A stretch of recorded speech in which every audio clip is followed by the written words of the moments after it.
What if one man's questions, seemingly simple, yet endlessly deep, could echo through the corridors of time, shaping the very way we define truth, morality, and knowledge? That man was Socrates. He left behind no books. He founded no school. And yet, the entire Western philosophical tradition stands in his shadow. His influence stretches from his direct student, Plato, all the way to existentialist thinkers like Jean-Paul Sartre and modern analytic philosophers such as Ludwig Wittgenstein. But how exactly did Socrates manage to leave such an indelible mark on the world of ideas?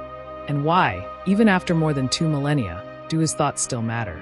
Let's explore. Welcome to The Unfolding Journey, a channel where we dive into the big questions, those that have shaped human thought for centuries. Whether you're a philosophy enthusiast or just beginning your journey, we're here to walk with you through history, thought, and reflection. Make sure to subscribe and join us on this unfolding journey through time, ideas, and transformation. Now, let's go back to 5th century BCE Athens, where the story begins. Socrates was unlike any other Athenian of his time. He didn't write treatises or deliver grand lectures. Instead, he engaged people in dialogue, on the street, in the agora, wherever he found someone willing to talk. His weapon was the question. His method, relentless inquiry. Rather than claim knowledge, Socrates professed ignorance. And through this admission, he exposed the contradictions and assumptions in others' beliefs. This method of asking probing, clarifying questions to reveal deeper truths became known as the Socratic method, a form of dialectical reasoning still used today in law, education, and philosophy. But Socrates' legacy is far more than just a clever questioning style. It laid the groundwork for the entire Western philosophical tradition. The first and most obvious bearer of Socrates' legacy was his student Plato. Almost everything we know about Socrates comes from Plato's dialogues: the Apology, the Republic, Crito, Phaedo, and many others. But Plato didn't merely document Socrates. He transformed his mentor's thought into a comprehensive philosophical system.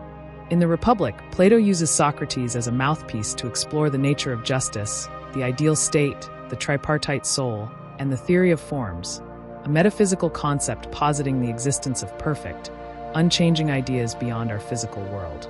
Plato's influence is so deep that Alfred North Whitehead once remarked, "The safest general characterization of the European philosophical tradition is that it consists of a series of footnotes to Plato."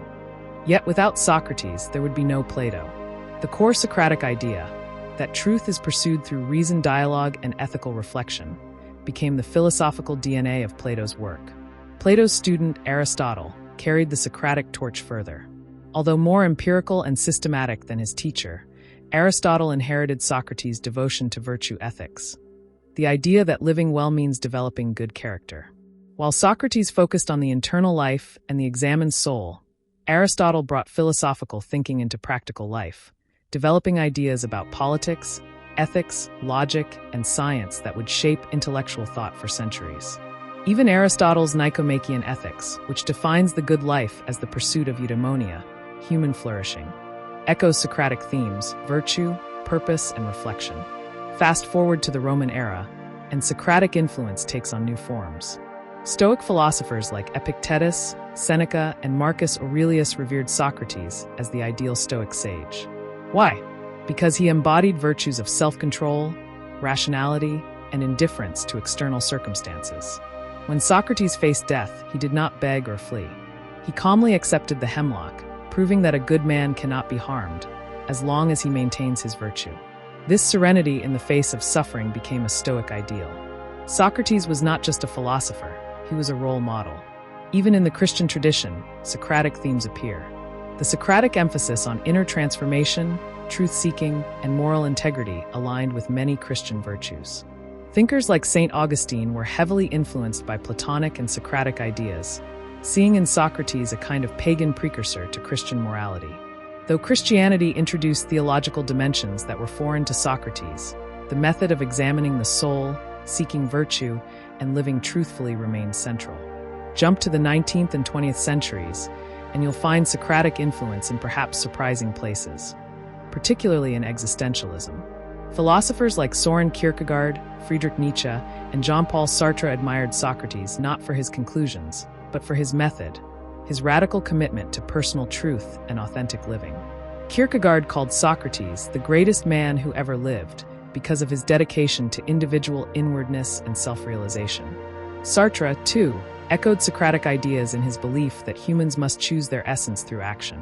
For both men, the examined life was not just desirable, it was essential.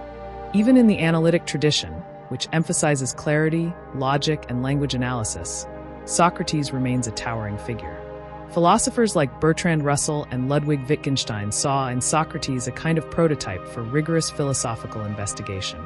The act of clarifying concepts through dialogue, of exposing contradictions through logic. This is the beating heart of the analytic method. In modern classrooms, the Socratic method is still used to train lawyers, doctors, ethicists, and philosophers. Its emphasis on critical thinking, self-correction, and rational inquiry remains foundational. What's most astonishing is how flexible and far-reaching Socrates' ideas are. They've been adapted by rationalists and mystics, theists and atheists, conservatives and revolutionaries, scientists and poets. Why? Because the core of Socratic thought is not dogma, it's process. It's not a set of answers, but a way of thinking, of engaging with the world. At the heart of Socratic thought is the human being, flawed, curious, driven to understand. Socrates believed that philosophy wasn't for ivory towers. It was for the marketplace, the dinner table, the prison cell. He didn't seek truth to impress others. He sought it to live better, to be more wise, more human. That's why his influence endures. Because we're still asking, what is justice? What is happiness? What is a life well lived? And like Socrates, we ask not to win arguments, but to live more fully. Socrates showed us that philosophy isn't about having the right answers. It's about asking the right questions. And those questions still matter, perhaps now more than ever. Speech Balloon, what's a Socratic question that challenges you today? Drop it in the comments.